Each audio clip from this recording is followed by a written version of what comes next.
గోల్కొండలో చూడాల్సిన 24 ప్రదేశాలలో 12 ప్రదేశాలని ముందు వీడియోలో అయితే చూసేసాం కదా. మిగిలిన 12 ప్రదేశాలని ఈ వీడియోలో అయితే చూసేద్దాం రండి. ఒకవేళ ముందు వీడియో ఎవరైనా చూడకపోయి ఉంటే మన ఛానల్లో ఉంది, ఒకసారి చూసేయండి.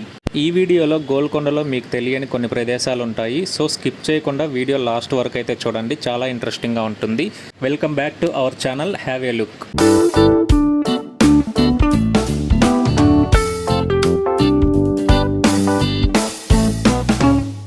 కోటలోకి రాగానే కుడివైపున అంటే చప్పట్ల ప్రాంగణం పక్కనే ఇలాంటి కట్టడం మీకు ఒకటి కనిపిస్తుంది. దీని పేరు శవాల స్నానశాల. రాజకుటుంబీకులు ఎవరైతే ఉన్నారో వారు చనిపోయిన తర్వాత వారి అంతిమ కార్యాలు అంటే స్నానం చేపిస్తారు కదా, అలాంటివన్నీ ఇక్కడే జరిపించేవారు అనమాట.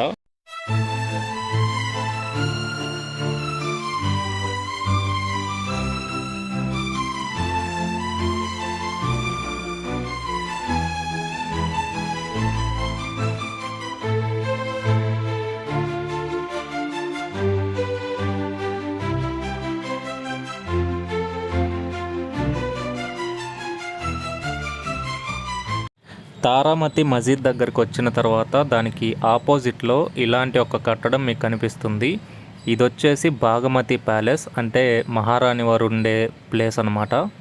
ఈ ప్యాలెస్లో లైటింగ్ సిస్టమ్ అయితే ఏం లేదు, సో మొత్తం చాలా చీకటిగా ఉంటుంది. ఇంట్రెస్ట్ ఉన్న వాళ్ళు ఎవరైనా వెళ్ళి చూడొచ్చు.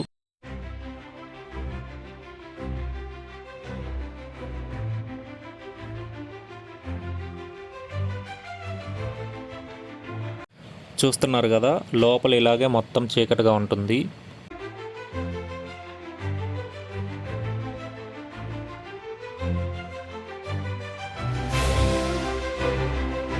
నెక్స్ట్ వచ్చేసరికి ఇక్కడ జనానా బాడీ గార్డ్స్ ఉండే చోటు ఉంది కదా, ఇక్కడ నుంచి కొంచెం లోపలికి వెళ్తే మనకి మరికొన్ని చూసే ప్రదేశాలు ఉంటాయి. అలాగే భాగమతి ప్యాలెస్ వెనక వైపుకు కూడా వెళ్ళొచ్చు. ఇక్కడ చూస్తున్నారు కదా, దీంట్లో అయితే మహారాణి వాళ్ళు అప్పట్లో స్నానం చేసేవాళ్ళు. దీని చుట్టూ ఒక గోడ కూడా ఉండేది, తర్వాత అది పడిపోవడం జరిగింది. అండ్ అప్పట్లో వాడిన వాటర్ పైప్ లైన్స్ కూడా ఇక్కడ మనం చూడొచ్చు.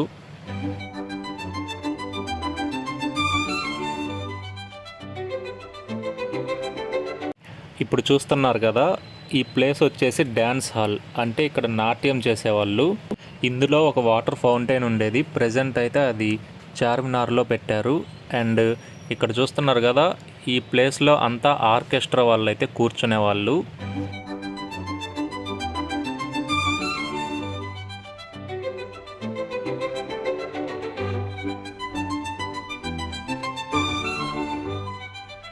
ఈ ఆర్కెస్ట్రాకి పక్కనే ఇంకొక స్టేజ్ ఉండేది. ఇక్కడైతే రాజకుటుంబీకులు వాళ్ళకు సంబంధించిన వాళ్ళు కూర్చొని నాట్యం చూసేవాళ్ళు. దీనికి పక్కనే ఇంకొక స్టేజ్ ఉంటుంది ఇక్కడైతే నాట్యం చేసేవాళ్ళు.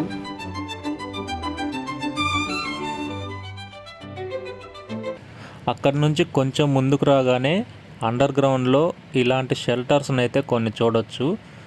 ఇవి వచ్చేసి కోటలో పనిచేసే ఆడవాళ్ళు ఉంటారు కదా, వాళ్ళు ఉండడానికైతే స్థలాలు అన్నమాట. ఇక్కడి నుంచి కొంచెం ముందుకు వెళ్ళగానే ఇలాంటి పెద్ద పెద్ద స్తంభాలు కనిపిస్తాయి.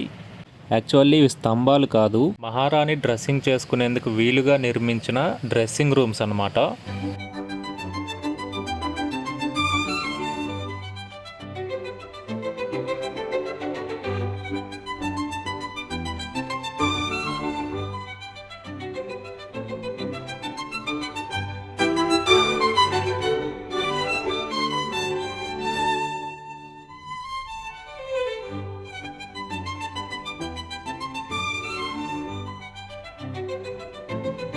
ఈ డ్రెస్సింగ్ హాల్కి బయట ఇలాంటి ఒక నీటి తొట్టి కనిపిస్తుందండి. ఇప్పుడైతే ఈ తొట్టిలో నీళ్లు మురికిగా ఉన్నాయి, అప్పట్లో చాలా స్పష్టంగా ఉండేవి. సో రాణులు ఇందులో చూసుకొని రెడీ అయ్యేవారు అన్నమాట. అంటే వాళ్ళ డ్రెస్సింగ్ కానీ, మేకప్ కానీ, లేదంటే ఆభరణాలు కానీ అవన్నీ ఇందులో చూసుకొని రెడీ అయ్యేవారు. అండ్ ఇక్కడ కనిపిస్తున్న రూమ్స్లో వచ్చేసి వారి ఆభరణాలు వగైరా అవన్నీ ఇక్కడ దాచేవారు.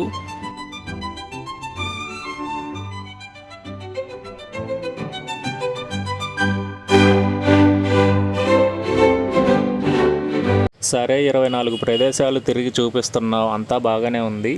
మరి అంతటి మహారాణులైనా మహారాజులైనా కాలకృత్యాలు తీర్చుకోవాలి కదా, అది ఎలా ఏంటి అనుకుంటున్నారా? సో ఇక్కడ కనిపిస్తుంది కదా, ఇది వచ్చేసి ఆ రోజుల్లో న్యాచురల్ టాయిలెట్స్ అనమాట.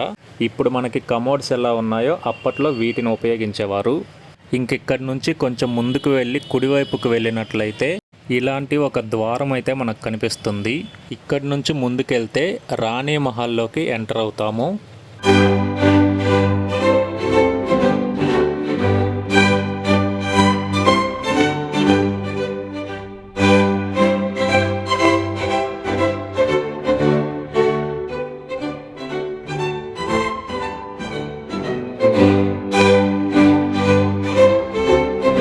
ఇక్కడ గోడకి చూస్తే డిజైన్ లాగా కనిపిస్తుంది కదా, ఈ డిజైన్స్లో చిన్న చిన్న రంధ్రాలు ఉండేవి. ఆ రంధ్రాల్లో అప్పట్లో వజ్రాలు పొదిగేవాళ్ళు. ఎందుకంటే అప్పట్లో లైట్స్ లేవు కదా, సో క్యాండిల్స్ కానీ అలాంటివి వెలిగించినప్పుడు ఈ డైమండ్స్ అనేవి ఆ లైటింగ్ని రిఫ్లెక్ట్ చేస్తాయి.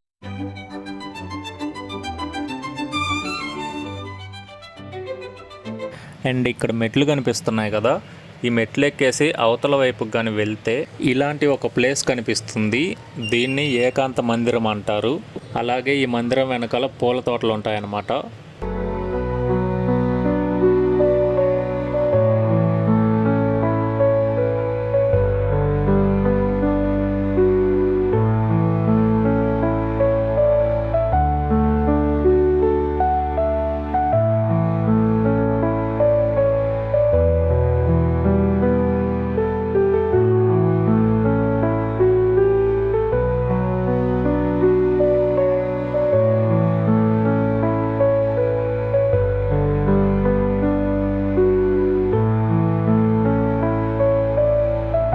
ఇక్కడ నుంచి ఒకసారి భాగమతి ప్యాలెస్లోకి వ్యూ చూసుకున్నట్లయితే మొత్తం చీకటిగా ఉంది, చూస్తున్నారు కదా. సో లోపల వీడియో తీయాలన్నా కూడా ఏం కనిపించదు, మీరు డైరెక్ట్గా వచ్చినప్పుడు చూడండి. ఇందాక డ్రెస్సింగ్ హాల్స్ చూశారు కదా, అక్కడే మీకు ఈ మెట్లు కనిపిస్తాయి. ఇక్కడ నుంచి పైకి వెళ్ళినట్లయితే మనం మందిరం యొక్క సెకండ్ ఫ్లోర్కి అయితే చేరుకుంటాం. యాక్చువల్లీ అది సెకండ్ ఫ్లోర్ కాదు, థర్డ్ ఫ్లోర్. సెకండ్ ఫ్లోర్లో అన్ని ఖజానాకు సంబంధించిన రూమ్స్ ఉంటాయి. అవి చాలా సీక్రెట్గా ఉంటాయి, ఆ దారులు కూడా. మెట్లు ఎక్కేటప్పుడు ఇలా కుడివైపున మీకు ఇలాంటి రూమ్స్ లాగా కనిపిస్తాయి. ఇందులోనే ఖజానా, ఆ బంగారం మొత్తం దాచిపెట్టేవారనమాట. పైకి రాగానే ఇక్కడైతే ఒక దారి కనిపిస్తుంది కదా, మేబీ ఆ ఖజానాకు వెళ్ళే దారి ఇదేనేమో. ఇప్పుడైతే లోపలికి ఎవరు వెళ్లకుండా మూసేశారు. ఇంకా పైన వ్యూ చూసుకుంటే ఇలా ఉంది. కొంచెం ముందుకెళ్తే పైకి ఎక్కడానికి మెట్లు ఉన్నాయి. మెట్లెక్కి పైకి వస్తే ఇక్కడ వ్యూ అయితే ఇలా ఉంది.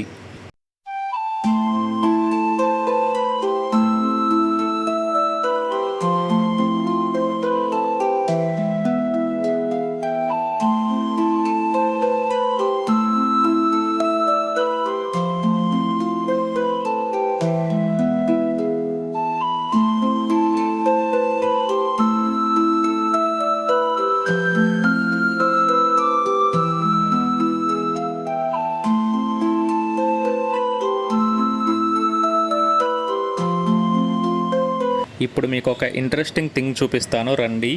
ఇక్కడ నుంచి పైకి వచ్చిన తర్వాత అయితే ఇక్కడ మనకు ఒక సన్నటి ద్వారం కనిపిస్తుంది కదా, సో దీంట్లోకి అయితే వెళ్ళిపోదాం రండి. భాగమతి ప్యాలెస్ లోపల నుంచి కొంచెం లోపలికి వచ్చిన తర్వాత మనకైతే ఒక ప్లేస్ కనిపిస్తుంది. ఆ ప్లేస్ ఇలా ఉంటుంది, 2 విండోస్ లాగా. ఇక్కడ రాజు రాణి కూర్చుండేవారు అనమాట. అండ్ ఇక్కడ నుంచి కిందకు చూసినట్లయితే మనకి ఇలా కనిపిస్తుంది.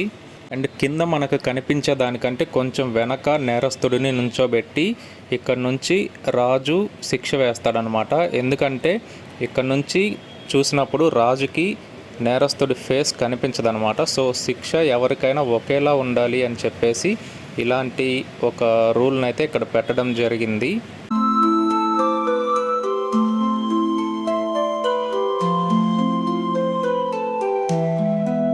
ఇంకా అక్కడి నుంచి బయటకు వచ్చి జనానా మసీద్ దగ్గరికి రాగానే ఇలా కొన్ని మెట్లు అయితే కనిపిస్తాయి. ఈ మెట్లు ఎక్కితే మనం భాగమతి ప్యాలెస్ పైకి వెళ్ళొచ్చు. సో ఇక్కడి నుంచి అయితే వ్యూ ఇలా ఉంటుంది.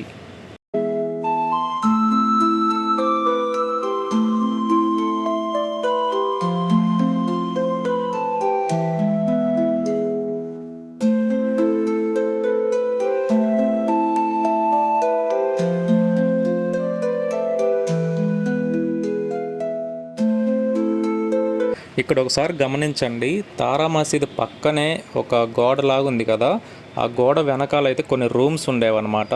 అందులో ఎవరైనా అతిథులు వచ్చినప్పుడు వాళ్ళు ఆ నైట్ కానీ లేదంటే కొన్ని డేస్ కానీ స్టే చేయడానికి అక్కడైతే రూమ్స్ ఉండేవన్నమాట. ఆ రంగేల్ మహాన్కి ఈ తారామతి మసీద్కి మధ్యలో ఉండేవన్నమాట ఆ రూమ్స్. నెక్స్ట్ ఇందాక జనానా మసీద్ దగ్గర మెట్లెక్కాం కదా, అక్కడి నుంచి ఇలా వెనక్కి ఇలా వచ్చామంటే మనం ఇంకొక సీక్రెట్ ప్లేస్ని అయితే చూడొచ్చు అనమాట. సో ఇక్కడ నుంచి వ్యూ ఇలా ఉంటుంది. అండ్ ఇక్కడ నుంచి ఇలా కిందకు చూసుకున్నామంటే అక్కడ మీకు కిందకి స్టెప్స్ కనిపిస్తున్నాయి కదా, సో అక్కడ మరికొన్ని సీక్రెట్ రూమ్స్ అయితే ఉంటాయన్నమాట. అక్కడ ఒక దారి కనిపిస్తుంది కదా, ఆ దారిలో నుంచి వెళ్తే మనకు కొన్ని ఇంట్రెస్టింగ్ ప్లేసెస్ అయితే ఉంటాయి. పదండి వెళ్దాం.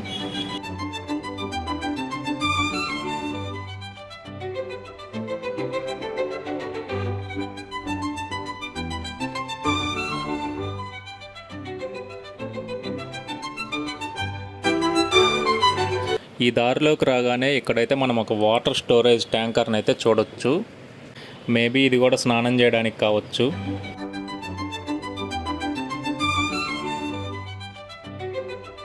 ఇక్కడ రాజుగారి కోటకు పైభాగంలో మెట్లు ఎక్కే ముందు ఇక్కడ కిందకు మెట్లు ఉన్నాయి కదా, ఈ మెట్లు దిగేసి కిందకు వెళ్ళామంటే ఇక్కడ మనకి ఈ ప్లేస్లో ఒంటెలని, గుర్రాలని, ఏనుగుల్ని ఇక్కడే కట్టేసి వాటి బాగోగులను చూసేవాళ్ళు అనమాట. ఇక్కడ నుంచి పైకి వెళ్తే రాజుగారి కోట పై భాగానికి అయితే వెళ్ళొచ్చు అనమాట.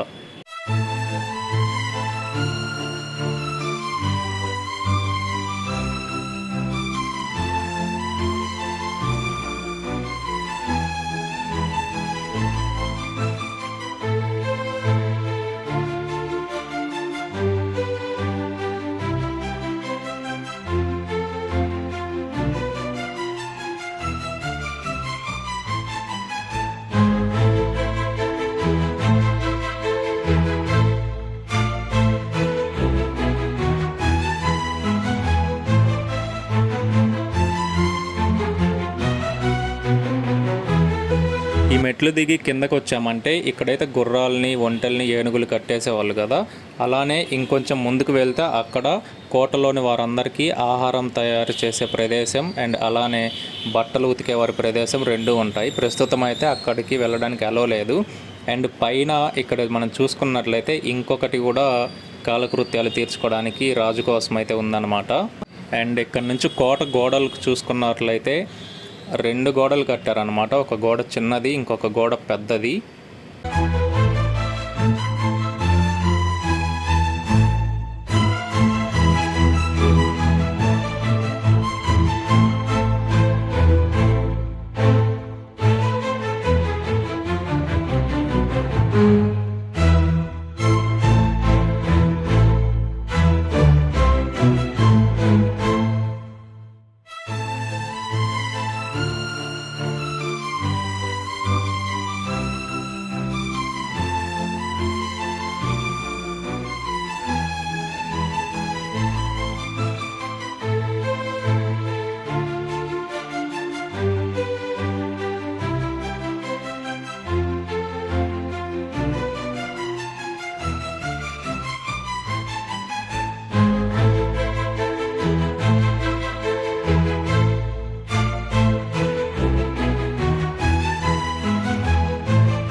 సో చూశారు కదా ఈ గోల్కొండలోని ప్రదేశాలన్నీ. ఈ వీడియో మీకు ఎలా అనిపించిందో కామెంట్ చేయండి, అలాగే లైక్ చేయండి. అండ్ ఈ ఛానల్ని ఎవరైనా సబ్స్క్రైబ్ చేసుకోకపోతే సబ్స్క్రైబ్ చేసుకోండి.